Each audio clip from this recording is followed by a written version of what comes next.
Episode 9 King Delenn memberikan rekap bencana makan malam yang diakhiri dengan ciuman.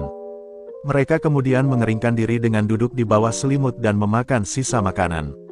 Won menawarkan untuk memasak lagi dan Sarang mengatakan ini adalah gilirannya. Segalanya mencari Daol dan Pyonghua serta mereka mencapai target mereka. King Air merayakannya dengan memberi Pyonghua uang ekstra dan mempromosikan juniornya, Mina.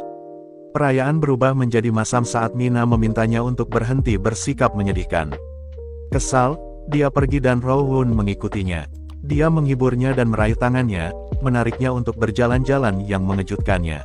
Di hotel, Won menyeringai lebar dan begitu juga Sarang yang bahkan gagal menyapa Sang Sik karena dia hanya memperhatikan Guwon. Ketiganya naik lift untuk bekerja dan Won terus berusaha memegang tangannya sementara Sang Sik mencoba menangkapnya saat beraksi. Di lantainya, dia menendang Sang Sik agar dia bisa menemani Sarang bekerja. Dia menghentikannya di pintu King Delenn dan dia meletakkan tangannya di pintu dan mendekatinya. Sepertinya mereka mungkin berciuman tetapi dia hanya mendorong pintu terbuka untuknya. Begitu dia di dalam, dia menciptakan kembali tangan Won melawan gerakan pintu dan pingsan betapa kerennya dia. Namun, dia dipaksa oleh rekan lainnya untuk mengambil keputusan sulit karena Won menghabiskan sepanjang hari di Longe.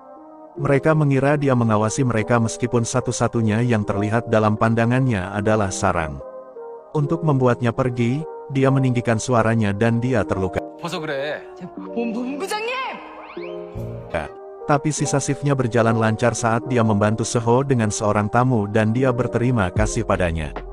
Tim inti ketua Gu sedang mendiskusikan acara peringatan 100 tahun dan mereka melihat bahwa Won belum mengundang pejabat pemerintah. Huaran mengatakan itu akan sulit karena dia hanya mengelola ruang VIP dan Won tiba-tiba memutuskan bahwa Gu harus menyerahkan hotel itu kepadanya. Ayah mereka setuju karena Huaran tetap memiliki Alanga dan King Air. Sarang masuk untuk melayani mereka dan Won merajuk.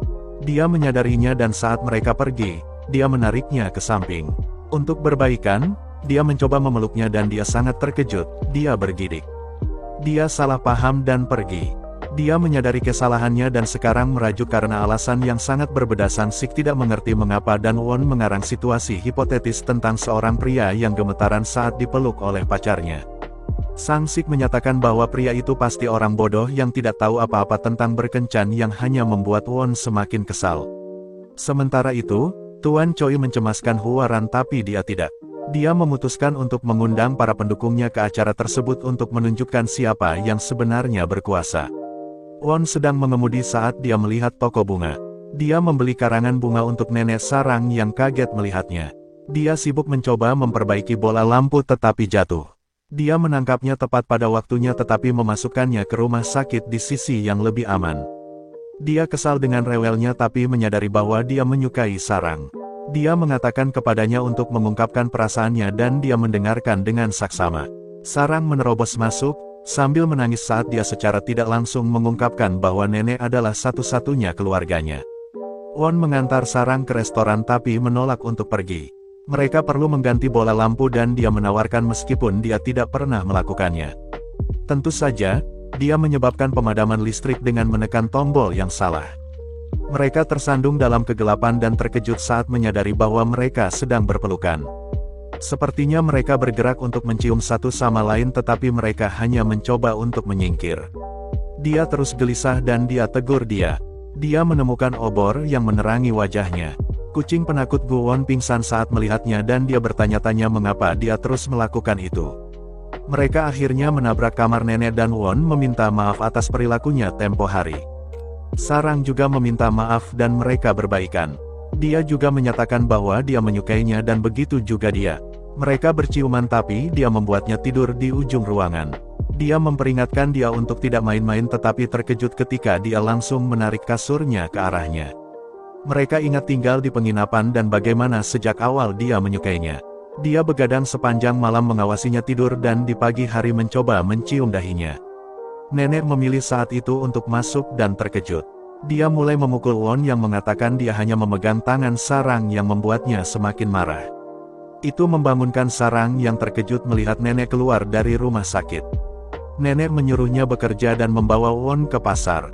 Para wanita mengelilingi mereka saat nenek menyatakan bahwa Won hanyalah salah satu dari sekian banyak pria yang mengejar sarang. Salah satu wanita mulai melenturkan bahwa cucu iparnya bahkan memiliki rumah tidak seperti Won dan nenek yang membelanya. Dia membawanya ke bank dan membuka langganan perumahan untuknya dengan uangnya. Dia tersentuh dan berjanji untuk bekerja keras. Dia menolak memberikan persetujuannya karena dia bahkan tidak tahu apa-apa tentang sarang, tapi di rumah, dia memasak pesta untuknya. Kembali ke Seoul, Sarang dan Won berjalan-jalan di lingkungannya dengan dia menceritakan petualangannya dengan nenek dan bagaimana dia menjadi kandidat satu sebagai cucu menantunya. Sarang geli dan dia bertanya tentang makanan favoritnya, yaitu lumpia. Saat mereka bercanda, Pyonghwa dan Daeul melihat mereka. Mereka mengundangnya untuk minum dan menyesali kemalangan mereka. Ternyata Daeul pun tidak mendapatkan perjalanan ke luar negeri yang dijanjikan Alanga. Juga terungkap bahwa untuk menjadi bakat terbaik selama 2 tahun berturut-turut, yang Sarang dapatkan hanyalah 2 lencana. Won sangat marah dan berjanji untuk melakukan sesuatu. Dia memberitahu Sang-sik untuk memberi penghargaan kepada karyawan terbaik dari setiap departemen, dan meskipun King Air dan Alanga berada di bawah yurisdiksi Huaran, dia berjanji untuk bertanggung jawab. Undangan ke Thailand dikirim ke Daeul, Pyonghwa dan Sarang. Sang-sik tiba-tiba sopan dan memperhatikan Won dan dia tidak tahu kenapa. Dia dijawab di bandara saat Sang-sik muncul dengan pakaian liburannya karena dia adalah asisten terbaik. Won buru-buru menutupnya dan memperkenalkannya sebagai manajer departemen Yo Sang-sik saat dia menyamar sebagai manajer No di depan para gadis. Sang-sik memanfaatkan ini dan menyuruhnya berkeliling sebagai pemimpin tim. Won kesal tapi Sarang menghiburnya saat mereka berlari ke gerbang mereka.